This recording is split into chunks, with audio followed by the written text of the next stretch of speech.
ఏమండి, ఈరోజు రాష్ట్ర కార్మిక శాఖ మంత్రులైనటువంటి వాసంశెట్టి సుభాష్ గారు ఒక మానవీయ కోణంలో పుట్టినరోజు వేడుకలు జరుపుకున్నారు.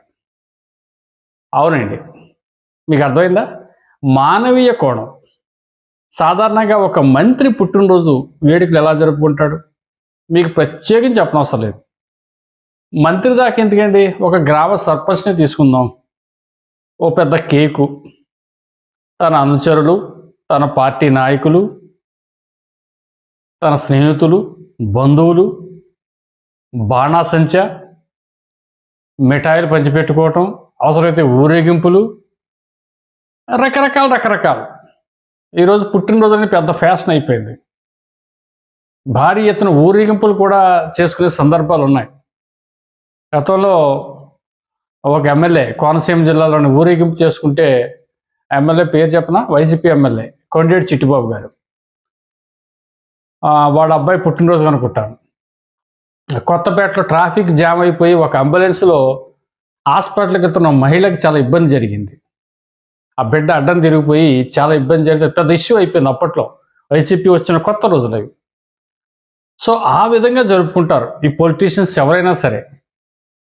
కానీ వాసంశెట్టి సుభాష్ గారి యొక్క పుట్టినరోజు వేడుక మానవీయ కోణంలో జరిగిందని ఎలాగంటున్నారంటే, ఇతను ఈ పుట్టినరోజు ఈరోజు జరిగింది. 50 మంది అనాథ పిల్లల్ని ఇతను దత్తత తీసుకున్నాడు. చంద్రబాబు నాయుడు గారు ప్రవేశపెట్టినటువంటి P4 అనే కాన్సెప్ట్కి ఇతను ఆకర్షితుడై, ఆ P4 కాన్సెప్ట్ ఏదైతే ఉందో, బంగారు కుటుంబాన్ని రూపుదిద్దాలి, మన దగ్గరలో ఉన్నటువంటి